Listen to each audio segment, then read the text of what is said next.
Hello, and welcome to our lesson on project leadership. This segment will cover selecting a leadership style for the project. In the previous section, we highlighted several leadership styles. Selecting the most suitable leadership style for the project depends on a variety of factors as leader's personality, mood, attitude, values, and behaviors, team members' personalities, moods, skills, values, and behaviors. The project context including nature, scope, structure, complexity, and constraints. Organizational environment including culture, processes, values, expectations, and leadership style. There are many approaches to selecting a leadership style for the project, including the trait approach is grounded in the belief that individuals possess inherent qualities that predispose them to be effective leaders. Notable figures like Abraham Lincoln, Mohandas Gandhi, and Napoleon Bonaparte serve as examples, with their natural leadership talents forming the basis for identifying distinctive traits that differentiate leaders from followers. This approach posits that these traits are innate and present from birth. The skills approach, in contrast, contends that leadership skills can be cultivated through training and practice. These skills encompass technical and human abilities, including problem-solving, social judgment, and knowledge. Unlike the trait approach, which emphasizes inherent traits, the skills approach underscores the acquirable nature of leadership capabilities, providing a more developmental perspective. The behavioral approach shifts the focus to the role of leaders in shaping an environment that empowers followers to accomplish specific tasks. Leaders influence subordinates' behavior by orchestrating antecedents and consequences. This approach acknowledges a dynamic interplay between the leader, the follower, and environmental factors such as technology, organizational structure, task type, and organizational size. The situational approach, introduced by Hersey and Blanchard, asserts that effective leadership varies based on the demands of different situations.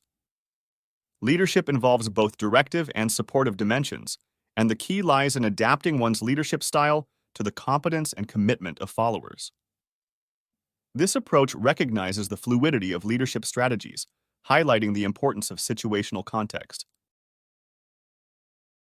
The psychodynamic approach centers on the core concept of personality, defined as a consistent pattern of thinking, feeling, and acting toward the environment, including other individuals.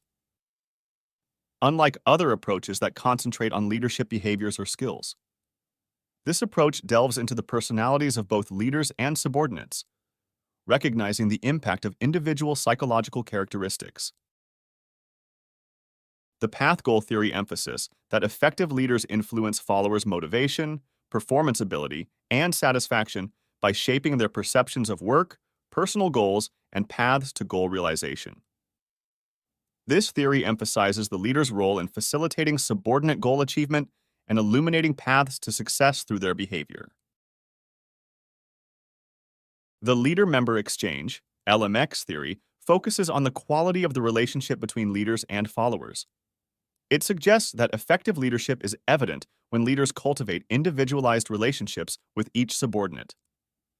Genuine interactions between leaders and followers result in reciprocal and incremental influence, emphasizing the importance of relationship dynamics in leadership effectiveness. Hersey and Blanchard developed situational leadership model, highlighting that leadership styles should change based on factors involving the team member's maturity. These factors include experience, willingness to accept the task, responsibility, desire to achieve. The model has two dimensions. Task behavior refers to the degree with which the leader engages in defining roles, goals, organizing, establishing deadlines, directing, and controlling. Relationship behavior refers to the degree with which the leader engages in communication, listening, facilitating interactions, providing support and feedback. Quadrant S1, telling, is characterized by high task orientation or high focus on accomplishing tasks and low relationships behavior or little concern for employees. The leader is autocratic, forceful, makes majority of decisions, and relies on his/her personal judgment. The leader provides specific instructions and supervised performance. Quadrant S2, selling, is characterized by employees understanding their role and tasks, and the leader relies on building trust and understanding with the team. The leader still makes majority of decisions, but puts emphasis on explaining decisions and providing opportunities for clarifications. Quadrant S3, participating, is characterized by high relationship behavior as employees are knowledgeable about the task and are motivated to assume more responsibility, delegation of authority and responsibility, participative leadership, and group decision-making. Quadrant S4, delegating, characterized by low task and low relationship behaviors as employees are experienced, confident, and trusted to perform the task. When applying the situational leadership model, the project manager should start by asking the following related to the project team. Does the project team have task-specific knowledge, experience, and skills? Is the project team motivated, confident, and committed to perform the tasks? Answering these questions will define the ability and willingness, or the readiness, of the team based on 4 levels. R1 low performance readiness, R2, R3 moderate performance readiness, R4 high performance readiness. Based on that, the project manager would select the appropriate leadership style for telling, selling, participating, and delegating.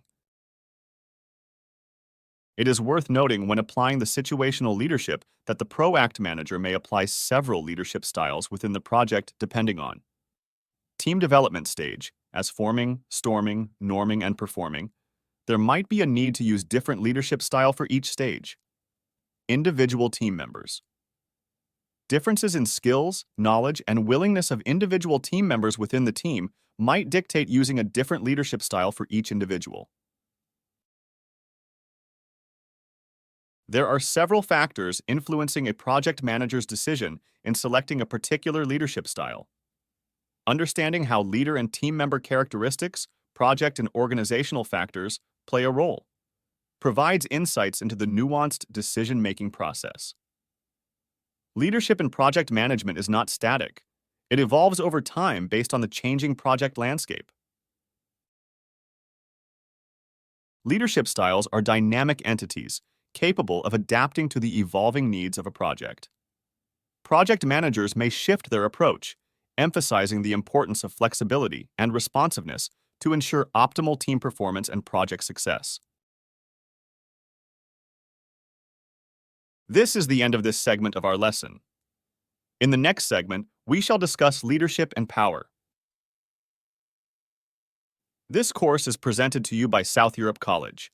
Thank you for listening, and see you on our next segment.